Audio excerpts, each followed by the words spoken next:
This review is going to be a little bit different than most of mine. Typically when I review something, it is because I really want to dig into it, talk about what works and what didn't work, and then why I feel the way I do with the show. With Perfect Blue though, the reason I'm reviewing it isn't really to go in depth, but it's just to tell you to go watch it. There are a lot of interesting details I could analyze, but I'm not going to for a couple of reasons. For one, that would take a lot of time and I'm lazy, but more importantly, I feel that this is a movie that the less you know about it when you go into it, the better. So what is this movie about? Well, in simple terms, it's about Mima, a pop star who decides to switch to becoming an actress. I know, sounds boring, but throughout the movie she starts going insane. One of the major themes of the show is identity and the clash between who she is, the role she plays, and who she wants to be. This is made further complicated by a stalker who longs for the innocent idol that she once was and who he believes to be the true Mima.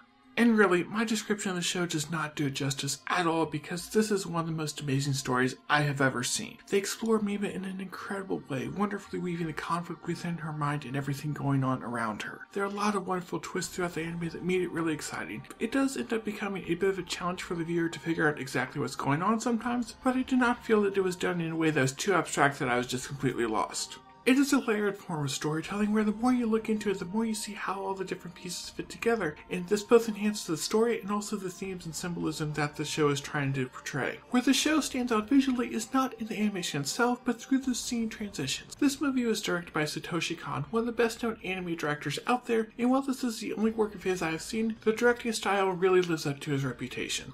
I also like how they use the soundtrack. Most of the time I didn't really notice it, but when I did, it was only because the song had been played for so long, just subtly enhancing the scene until it hit its climax. As for things I did not like about the show, well, there aren't that many, and all of them could pretty easily be excused. First of all is the fact that the show is kinda slow at the start, but this is only for the first 10 minutes, and they needed to set things up before they decided to just go off the deep end.